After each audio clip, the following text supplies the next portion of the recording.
Hello and welcome to another episode. Today I'll be making a vegan pumpkin spice latte and an alkaline pumpkin spice latte replacement. Let's get started. We're going to start with the vegan version, and for this you're going to need a sugar pumpkin. This is also known as a pie pumpkin.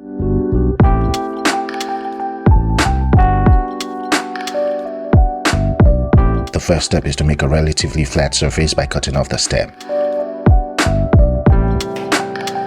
You don't have to throw the stem away, you can add it to your compost. If your pumpkin is painted like mine, I'll advise you to take off the paint before placing it in your oven because you don't want the ink melting off and producing potentially toxic fumes. Use a knife or a vegetable peeler to peel off the part of the skin that's painted. Now we're back in business. The next step is to cut the pumpkin in half. Just like other squashes, pumpkins contain seeds, and one of the best ways to remove them is by using a spoon. Using a spoon, scoop out the seeds and the fibrous strands while leaving the flesh intact. You can also use your fingers, it's really not a difficult process.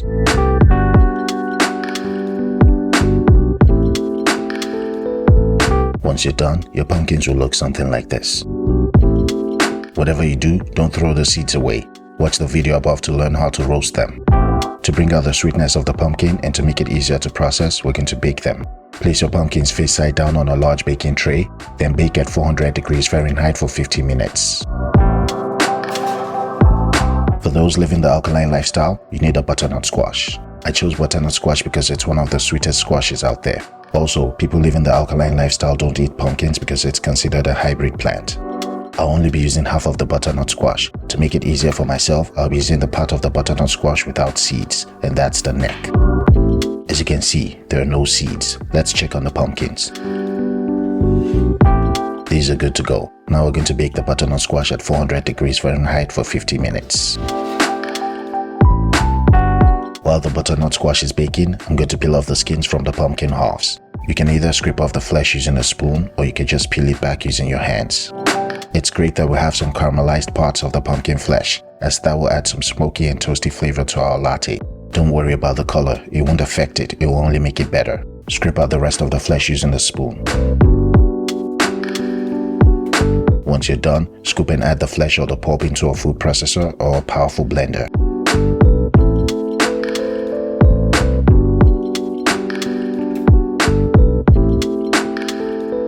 Blend your pumpkins into a puree.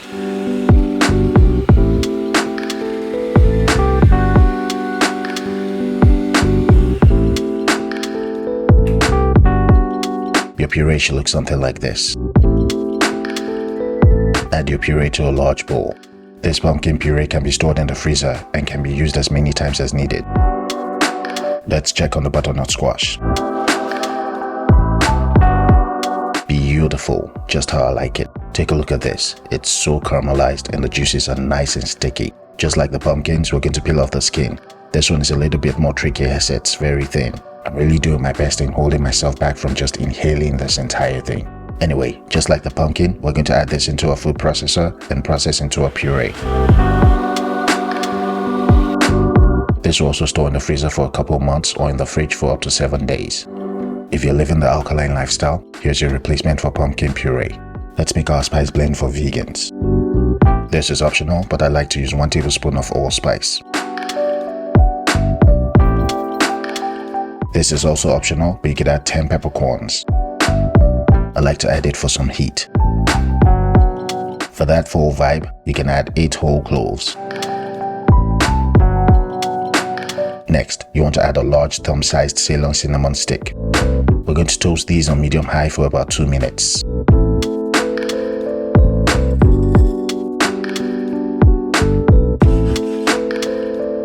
After about 2 minutes on medium-high heat, you start to smell it, then you know it's ready. Grind in a coffee grinder. Here's your pumpkin pie spice. I used all organic ingredients. You can make as much as you want and store it for a really long time.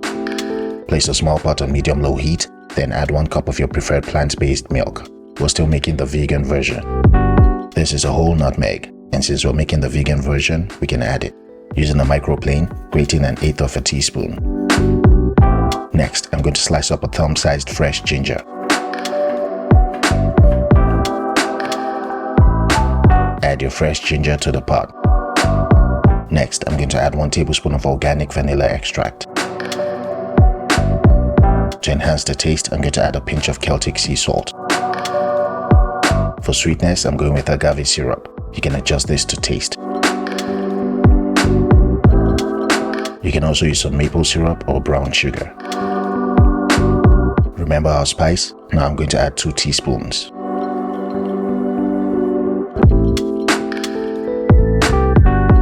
Finally, we're going to add 1 or 2 tablespoons of our pumpkin puree. If you're enjoying this video so far, please don't forget to hit the like button. Thank you.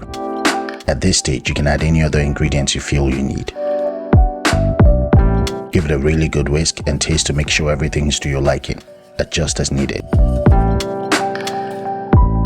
Once it starts to simmer on medium-low heat, you can take it off the stove.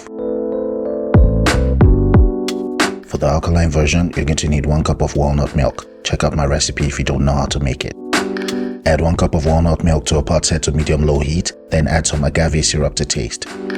Add your sliced thumb-sized ginger, then add some sea salt to taste. Add 1 or 2 tablespoons of butternut squash puree. Next, we're going to make our alkaline spice blend. Add some cloves, some Ceylon cinnamon, and some allspice berries to a coffee grinder. Yes, some alkaline vegans eat allspice berries. Blend, add 2 teaspoons to the pot, then whisk to combine.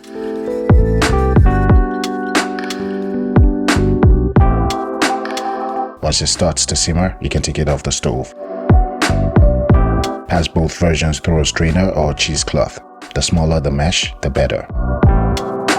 Once you're done straining, serve about 4 ounces in a cup. If you're vegan, you want to add about 4 ounces of hot espresso or coffee. If you're alkaline, add 4 ounces of my dandelion coffee. Click the link above to learn how to make it. Next, you're going to froth up the milk of your choice using a milk frother. These things are relatively inexpensive.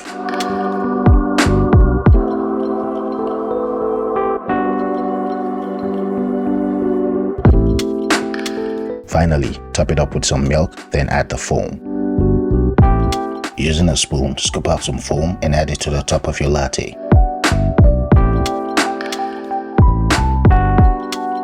Here you go. Add a light dusting of Ceylon cinnamon powder. You can also add some date syrup to both versions if you wish.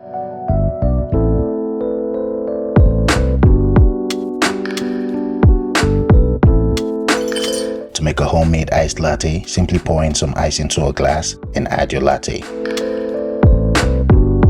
Throw in a straw and you're good to go. Alternatively, you can also add some date syrup into a glass and make some rings using your milk frother. You don't need whipped cream with this, but if you want to, you can add it. It's artificial, so I'm skipping it. This latte is 100% organic, healthy, and delicious, and I hope you all get to make and enjoy it. Thanks again for watching, and I'll see you all next week.